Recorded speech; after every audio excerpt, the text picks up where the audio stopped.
Oi pessoal, tudo bem? Hoje nós vamos abrir o segundo episódio dessa série O Caminho da Riqueza. Se você não assistiu o vídeo anterior, vou deixar aqui na descrição desse vídeo. O vídeo de hoje, gente, vai mudar muita coisa na sua vida. Essa questão de você entender que o problema financeiro que a gente passa não é a falta de dinheiro, é a chave para você entrar nesse caminho da riqueza. Porque isso faz uma diferença enorme. Meu nome é Eide Oliveira, seja muito bem-vinda a mais um vídeo aqui nesse canal. Aproveita para se inscrever, deixa o seu gostei e acione o sininho aqui embaixo para você receber as notificações. O que a gente vai falar aqui pode te ajudar muito. Eu achei assim demais quando eu entendi que o problema das pessoas que estão passando por dificuldade financeira ou não tem o resultado financeiro que gostaria, o faturamento que gostaria, não é o problema. Pelo menos para mim fez muita diferença, porque aí eu consegui colocar as coisas no seu devido lugar. E eu acredito que vai fazer diferença para você também. Diferença que eu falo assim, ó, como você vê as coisas, como que você vê seu baixo faturamento, como que você vê aquela receita que não tá do jeito que você gostaria, né? O seu salário. Então, qual o olhar que você vai ter para ele a partir desse vídeo? Bom, gente, então agora eu vou falar de um livro, né, que eu tenho lido e que tem me ajudado muito, principalmente compreender as crenças limitantes que eu tenho a respeito de dinheiro. O nome do livro é Os Segredos da Mente Milionária, é muito resenhado aqui no YouTube, tem audiobook dele. Ele não vai falar só de riqueza material, mas tem todo um conjunto de comportamento envolvido, mudança de percepção, tem alguns treinamentos. Bom, ele se tornou um multimilionário, mas nem sempre foi assim. Ele tinha muito sonho, muita força de vontade de fazer sucesso com o trabalho dele, né? Então ele já tinha isso dentro dele. E toda empresa que ele montava, todo negócio que ele começava, o negócio acabava falindo, acabava não indo para frente e ele voltava a estaca zero, né? Então ele ficava muito decepcionado, logo ele pensava em algumas ideias, tinha algumas ideias, começava de novo e de novo ele fracassava.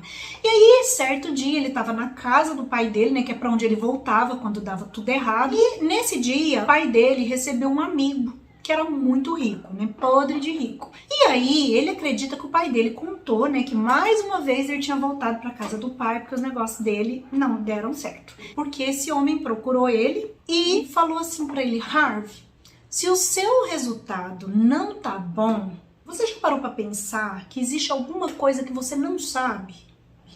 Aí ele ficou pensando.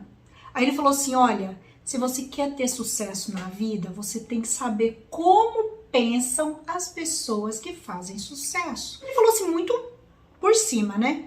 Aí ele falou assim, como que as pessoas ricas pensam? Aí ele falou assim, bom, uma coisa que as pessoas ricas pensam é que elas precisam honrar os seus compromissos. E o seu pai tá me esperando, então eu tô indo pra lá. Despediu e foi embora.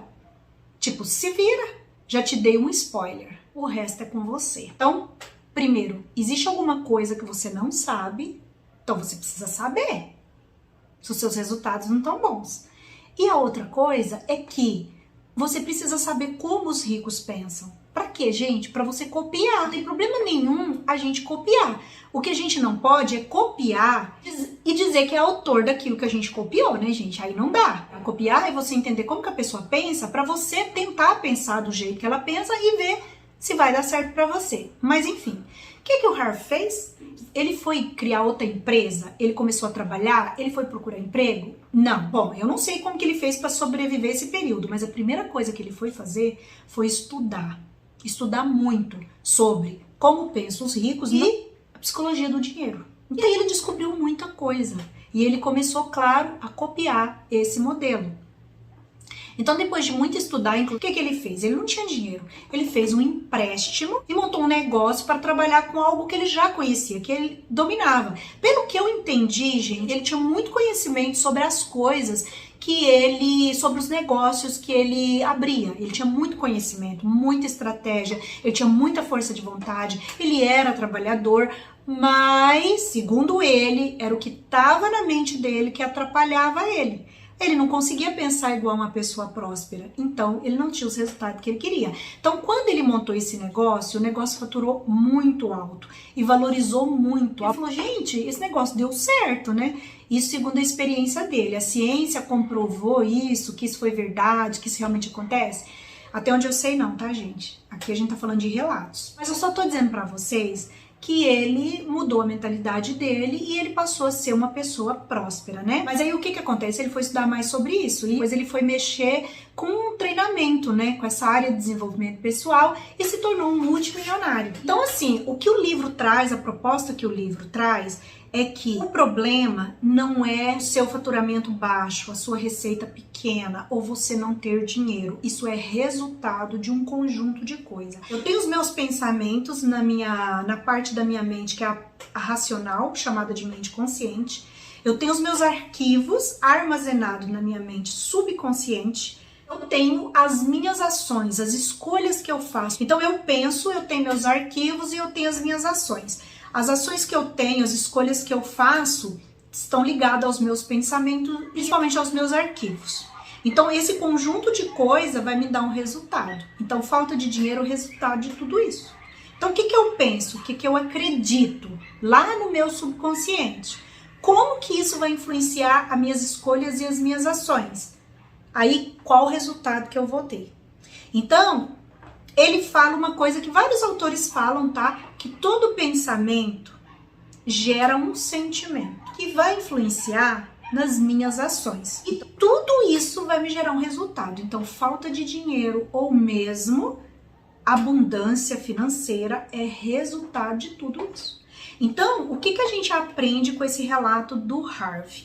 É que se você focar só na falta de dinheiro e não olhar para as suas ações, para os seus comportamentos, para as suas escolhas, e por que você está escolhendo daquela forma, você não vai alterar os seus resultados. Simples assim. Então, anota essa frase. Se os meus resultados não estão de acordo com o que eu gostaria, existe algo que eu não sei.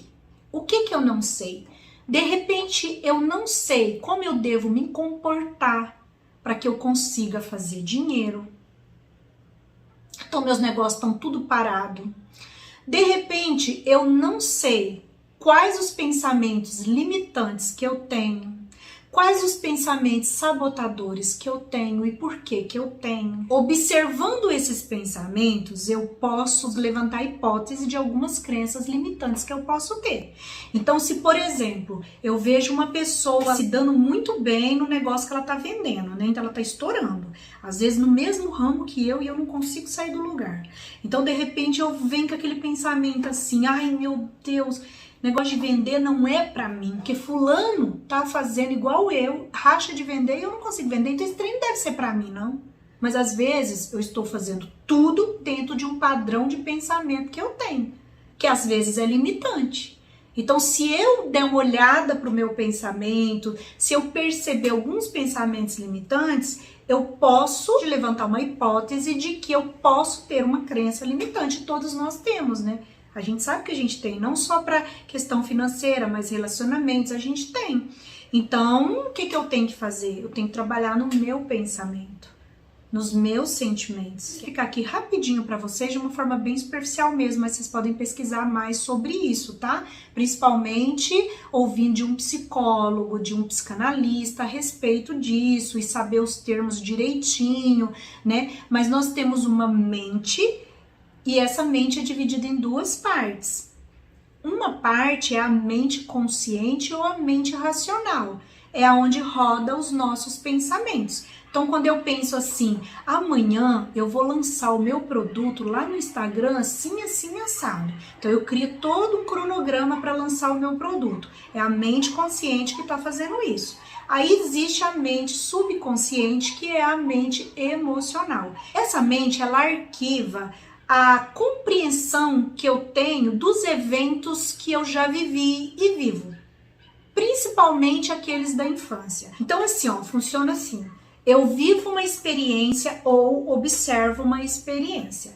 Essa experiência vai me provocar um pensamento na mente consciente. Então, eu vou interpretar o fato. Eu posso interpretar de várias formas. Cada pessoa vai interpretar o mesmo fato de um jeito, muito parecido ou até o extremo. Aí, quando eu interpreto isso, eu tenho isso como crença. Eu começo a acreditar nessa interpretação que eu fiz. Aí, isso entra no subconsciente como um arquivo de memória. Só que, para entrar, existe duas coisas. Só vai entrar se a minha mente consciente permitir, porque ela pode filtrar e repelir isso, e, ao mesmo tempo, se o subconsciente permitir. Então, para entrar em forma de crença, o meu subconsciente tem que permitir. E o consciente precisa não barrar, tá? Eu vou dar só um exemplo para ficar bem fácil para a gente entender. Você é criança e entra um vendedor na sua casa vendendo livros, tá? E seus pais vão lá, conversa com eles, despede e vai embora. Só quando o vendedor vai embora, os seus pais estão ali conversando, tá você e seu irmão, brincando, gêmeo da mesma idade. Aí vocês escutam os pais de vocês conversando sobre o vendedor. E aí um deles fala assim, esse vendedor é muito inconveniente. Aí as crianças escutam isso. Uma delas pode pensar, né, esse vendedor é muito inconveniente, segundo a minha mãe. Então, vai entrar no arquivo de memória dele de que aquela pessoa é inconveniente, tá?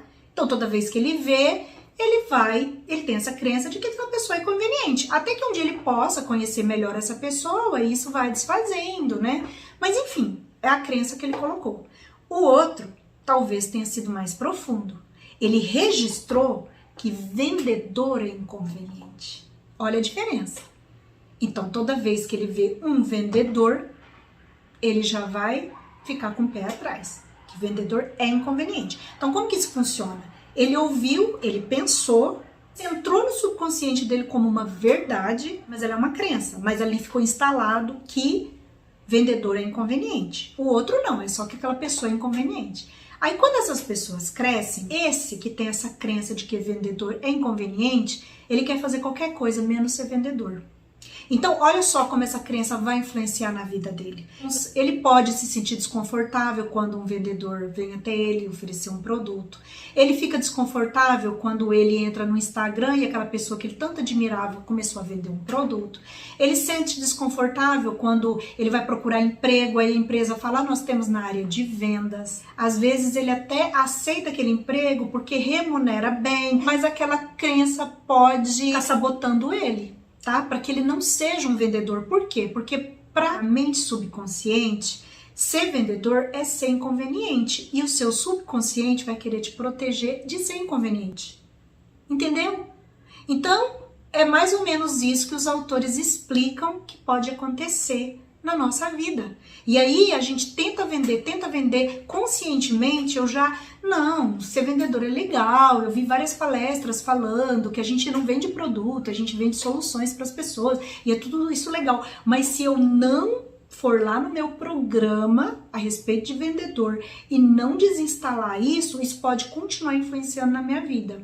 Então, eu não vou conseguir ser um vendedor de sucesso. Ah, mas então todo mundo que tem essa crença não vai vender bem? Não, gente, não significa que, mas pode ser que influencia, tá? Então é isso que o Harvey vem trazendo. Ele não trouxe esse exemplo é meu, esse exemplo é como eu interpretei essa questão de você entender que falta de dinheiro é resultado e você entender que os seus pensamentos e as suas crenças, elas vão influenciar nas suas ações e esse conjunto de coisas vai te conduzir a um resultado, bom ou não. Por isso que é importante a gente sondar. A gente também não pode ficar dizendo, então você não consegue vender porque você tem uma crença limitante com relação a vendas. Não, a gente não pode afirmar isso. Cada pessoa é única e tem pessoas que sabem lidar com a crença limitante dela. Eu dei esse exemplo aí do vendedor só pra gente entender, porque existe muito preconceito a respeito de venda, né? Existe, isso é fato. E provavelmente porque a gente tem aí rodando na nossa mente alguma coisa que para nós não é muito positivo. Então a gente não quer vender, a gente tem vergonha de vender, ou a gente não quer ninguém nos oferecendo. Quer ver? Um exemplo disso é quando eu prefiro loja de departamento a lojas que as pessoas vão ficar me oferecendo, perguntando se eu gostei.